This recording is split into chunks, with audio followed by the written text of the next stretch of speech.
I know yesterday you said that the Binance exchange is blocking the accounts of any Russian clients targeting by sanctions. What kind of flows are you seeing in and out of Russia in terms of cryptocurrencies, and why not ban morally all clients from Russia? Thanks for having me. First of all, I would like to say we're deeply troubled by the escalating conflict in Ukraine, and this is far beyond a political issue. It's now a historic humanitarian crisis in the region.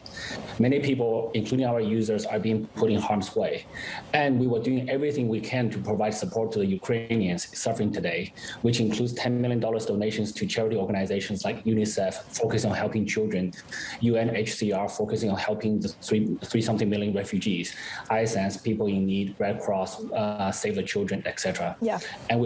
And they're all offering active refugee intake centers in multiple neighboring countries, including Poland, Slovakia, etc.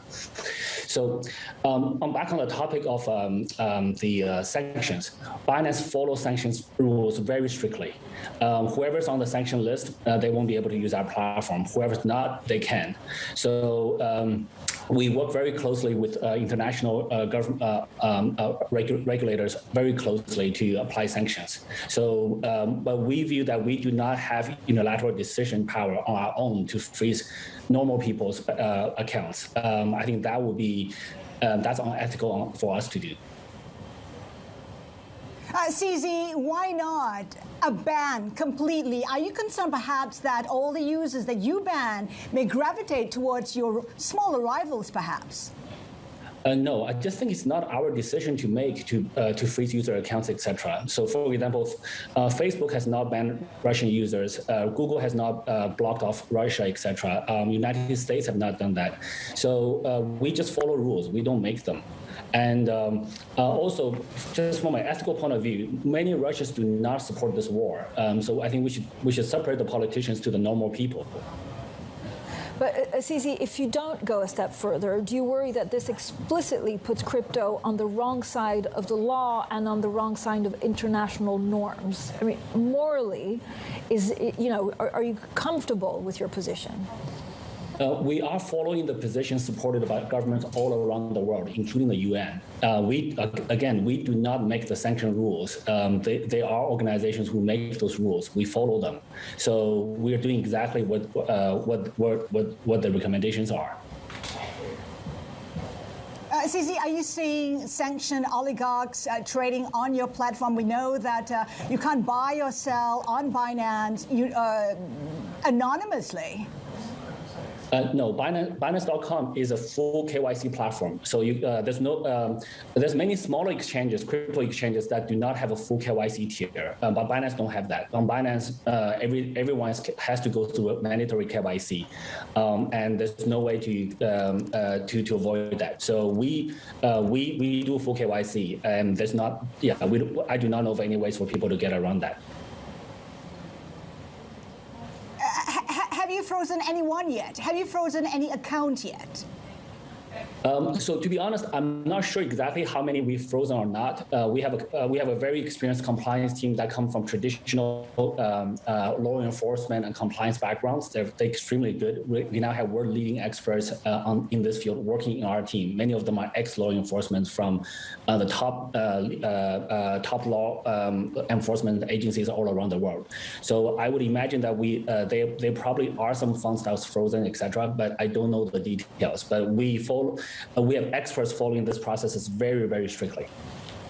Can you give us a sense, CZ, of the number of flows or outflows out of Russia since the sanctions were imposed on Saturday? And again, if you don't go a step further, do you think you'll be more regulated by regulators who see still crypto as a bit of a dodgy way of moving money around? So I think this is not a crypto-specific issue. The sanctions apply to banks and crypto at the same time. We're following the same rules. That's what we're following. So banks are following exactly the same sanction list as we follow. So this is not a crypto-specific thing. This is just, we are following exactly the rules established by the regulators. So so I don't see this as being a crypto-specific issue. We know know that Ukraine wants a complete ban. What are you hearing from the Biden administration? What kind of conversations are you having right now? What are they asking you to do? So yes, we are. We are trying to get accurate information in as timely manner as possible, and we follow all those recommendations.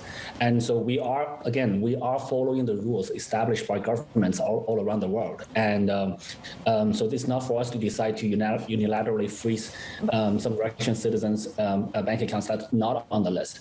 So and also unilaterally doing that as a platform doesn't, number one, hurts the most vulnerable groups of people that have very little impact on international affairs, and you probably just move those users to other smaller platforms that are less compliant and may not even have mandatory KYC, etc.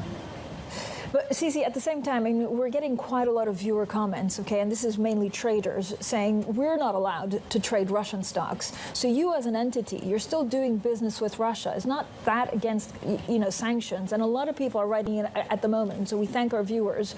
They want to ask a question, is there a rule for crypto and another for regulated traders? That you're doing business with Russia, but they're not. So the banks follow the same sanction rules. Just because there's a restaurant in London or in UK or in New York, those restaurants may still be servicing Russian citizens, and I don't think that's anything wrong per se. But just because that restaurant's in New York, it may not service a lot of Russian citizens, doesn't mean that they are different in principle. So certain businesses are location driven, certain businesses are not. Most banks are limited to one country, but banks do handle international transfers. And right now, I believe most banks follow the sanction list as we do.